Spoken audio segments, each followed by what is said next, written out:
ನಮ್ಮ ರಾಜ್ಯದಲ್ಲಿ ಈಗ ಸುಮಾರು 56,000 ಹುದ್ದೆಗಳಿಗೆ ನೇಮಕಾತಿ ಮಾಡ್ತೇವೆ ಅಂತ ಸರ್ಕಾರ ಹೇಳಿದೆ. ಭಾಳ ಖುಷಿ ವಿಚಾರ. ಅದು 30 ದಿನಗಳಲ್ಲಿ ಅಂತ ಹೇಳಿದ್ದಾರೆ. ಇಲ್ಲಿ ಭಾಳಷ್ಟು ಪ್ರಶ್ನೆಗಳು ಹುಡ್ತಾ ಇದೆ. ಆಮೇಲೆ ಸ್ಟೂಡೆಂಟ್ಸ್ ಭಾಳ ಜನ, ನಾನು ಮೊನ್ನೆ ವಾಟ್ಸಪ್ ನಂಬರ್ ಕೊಟ್ಟಿದ್ದೆ ಒಂದು ವಿಡಿಯೋದಲ್ಲಿ. ಆ ವಾಟ್ಸಪ್ಪಲ್ಲಿ ಭಾಳ ಜನ, ಸುಮಾರು ನನಗನ್ಸುತ್ತೆ ಒಂದು 200-300 ಮೆಸೇಜ್ ಬಂದಿದ್ದು. ಎಲ್ಲರ ಡೌಟ್ ಏನಪ್ಪ ಅಂದರೆ, ಕಾಮನ್ ಡೌಟ್, ಎಲ್ಲರ ಒಂದು ಡೌಟ್ ಏನಪ್ಪ ಅಂದರೆ, ಯಾವ ಹುದ್ದೆಗಳಿಗೆ ನೇಮಕಾತಿ ಮಾಡ್ತಾರೆ ಅನ್ನೋದು. ಇದು ಸರ್ಕಾರದಿಂದ ಸ್ಪಷ್ಟತೆ ಬರಬೇಕು. ಓಕೆ, ಇಲ್ಲಿ ನಾನ್ HK 24,000, ಅಲ್ಲಿ 32,000 ಅಪ್ರಾಕ್ಸಿಮೇಟ್ಲಿ, ಒಟ್ಟು 56,000 ಕರಿತೀರಲ್ಲ. ನೀವು ದಯವಿಟ್ಟು ಸರ್ಕಾರದಿಂದ ತಿಳಿಸಿ.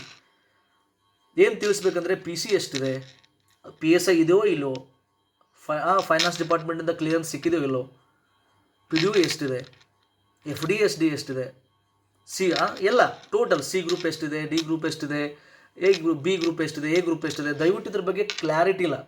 ಇಲ್ಲಿವರೆಗೂ ಒಂದು ಇಂಟರ್ನೆಟಲ್ಲಿ ಹರಿದಾಡೋದು ನೋಡಿದೆ ನಾನು. ಈ ಇಲಾಖೆಗಳಿಂದ ಇಷ್ಟಿಷ್ಟಂತಿದೆ, ಇಲಾಖೆಗಳಿಂದ ಅಂದರೆ ಅದು ಕ್ಲಾರಿಟಿ ಸಿಗಲ್ಲ. ಸೊ ದಯವಿಟ್ಟು ಮುಂದಿನ 2-3 ದಿನಗಳಲ್ಲಿ, ಅಂದರೆ ಯಾಕಂದರೆ ನೀವು ನೋಟಿಫಿಕೇಷನ್ ಬಿಟ್ಟ ಮೇಲೆ ಟೈಮ್ ಕಮ್ಮಿ ಸಿಗುತ್ತೆ, ಟೈಮ್ ಕಮ್ಮಿ ಇರುತ್ತೆ. ಹೀಗಾಗಿ ಈಗಲೇ ಅದ್ರ ಕ್ಲಾರಿಫಿಕೇಷನ್ ಕೊಟ್ಟರೆ, ಯಾಕಂದರೆ ನಿಮಗೆ ಗೊತ್ತಿದೆ ಯಾವ ಇಲಾಖೆಗಳಿಂದ ನೀವು ನೋಟಿಫಿಕೇಷನ್ ಮಾಡ್ತೀರಿ. 56,000 ಹುದ್ದೆಗಳು ಯಾವುದು ನೋಟಿಫಿಕೇಷನ್ ಮಾಡ್ತೀರಿ ಅಂತ ಗೊತ್ತಿದೆ. ಆದರೆ ಅದನ್ನು ದಯವಿಟ್ಟು ಸ್ಪಷ್ಟತೆಯಿಂದ, ಸ್ಪೆಸಿಫಿಕ್ ಆಗಿ PC ಇಷ್ಟಿದೆ, SD ಇಷ್ಟಿದೆ, ವಿಲೇಜ್ ಅಡ್ಮಿನಿಸ್ಟ್ರೇಟಿವ್ ಆಫೀಸರ್ ಇಷ್ಟಿದೆ, PDO ಇಷ್ಟಿದೆ, ದಯವಿಟ್ಟು ಅದನ್ನು ತಿಳಿಸ್ಕೊಡಿ. ಯಾಕಂದರೆ ಅದನ್ನು ತಿಳಿಸ್ಬಿಟ್ರೆ ಭಾಳಷ್ಟು ವಿದ್ಯಾರ್ಥಿಗಳ ಡೌಟ್ ಕ್ಲಿಯರ್ ಇದೆ. ಯಾಕಂದರೆ ನನಗೆ ಬಂದಿರುವಂಥ ಡೌಟೇ ನಾನು ಈ ವಿಡಿಯೋದಲ್ಲಿ ಇಡ್ತಾ ಇದ್ದೇನೆ. ಶಿಕ್ಷಣ ಇಲಾಖೆಯಲ್ಲಿ ಇಷ್ಟಿದೆ ಅಂದರೆ, ಶಿಕ್ಷಣ ಇಲಾಖೆಯಲ್ಲಿ ಯಾವುದಿದೆ? GPST ಅಲ್ಲಿ ಕರಿತಿರೋ, HST ಅಲ್ಲಿ ಕರಿತಿರೋ, ಯಾವ್ದು ಕರಿತೀರಾ? ಅದ್ರ ಸ್ಪಷ್ಟತೆ ಬೇಕಷ್ಟೇ. This is the question 1. Next, ಯಾವಾಗ ನೋಟಿಫಿಕೇಷನ್ ಮಾಡ್ತೀರಾ? ಇದು ಭಾಳ ಇಂಪಾರ್ಟೆಂಟ್. 56,000 ಅಂದ ತಕ್ಷಣ ಏನು ವರ್ಷಗಟ್ಟಲೆ ಜಾತ್ರೆ ಮಾಡ್ತಾರೋ ಅಥವಾ ಎಲ್ಲ ಇದೇ ತಿಂಗಳಲ್ಲಿ ಬರುತ್ತೋ ಅದ್ರ ಬಗ್ಗೆನೂ ಸ್ಪಷ್ಟತೆ ಇಲ್ಲ. 30 ದಿನಗಳ ಒಳಗಾಗಿ ಅಂತ ಹೇಳಿದ್ದೀರ. 30 ದಿನಗಳ ಒಳಗಾಗಿ 56,000 ಹುದ್ದೆಗಳಿಗೆ ನೋಟಿಫಿಕೇಷನ್ ಬರುತ್ತಾ? 100%?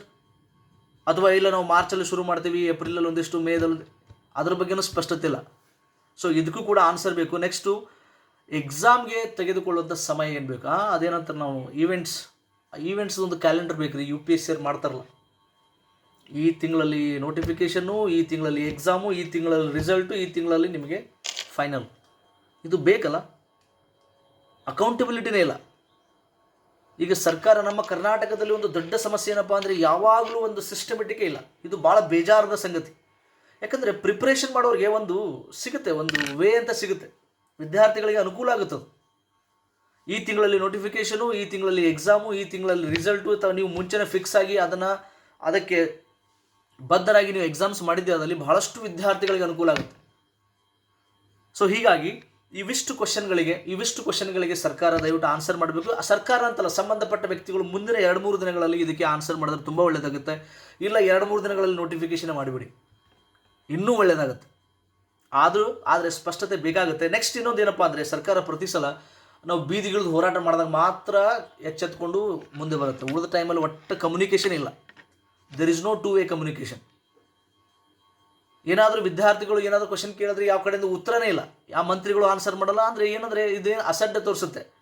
ಇದರಲ್ಲಿ ಏನು ತೋರಿಸುತ್ತೆ ಸ್ಪಷ್ಟವಾಗಿ, ಮಾಡ್ತೀವಿ ಹೋಗ್ರಿ, ಸುಮ್ಮನೆ ಹೋಗ್ರಿ, ಕಿರಿಕಿರಿ ಮಾಡಬೇಡ್ರಿ ಅಂದರೆ ಏನದು? ಸೊ ಏನೇ ಡೌಟ್ ಇದ್ದರೂ ವಿದ್ಯಾರ್ಥಿಗಳು ಯಾರ ಹತ್ರ ಮಾತಾಡಬೇಕು, ಎಲ್ಲಿ ಕೇಳಬೇಕು? ಅಲ್ಲಿ ಏನು ಕಮ್ಯುನಿಕೇಷನ್ ಇಲ್ಲ. ಇದೊಂದು ಸಮಸ್ಯೆ ಇದೆ, ಇದನ್ನು ದಯವಿಟ್ಟು ಬಗೆಹರಿಸಿ. ಸೊ ಮುಂದಿನ ದಿನಗಳಲ್ಲಿ ಆದಷ್ಟು ಬೇಗ ನೋಟಿಫಿಕೇಷನ್ಗಳಾಗಲಿ. ಆಮೇಲೆ ಎಲ್ಲ ವಿದ್ಯಾರ್ಥಿಗಳ ಡೌಟ್ ಏನಿದೆ ಅದನ್ನು ನಾನು ನಿಮ್ಮ ಮುಂದೆ ಇಟ್ಟಿದ್ದೀನಿ, ವಿಡಿಯೋದಲ್ಲಿ ಇಟ್ಟಿದ್ದೀನಿ. ಆ ಡೌಟ್ಗಳಿಗೂ ಆದಷ್ಟು ಬೇಗ ಈ 2-3 ದಿನದಲ್ಲಿ ಆನ್ಸರ್ ಸಿಗುತ್ತೆ ಅಂತ ಭಾವಿಸೋಣ.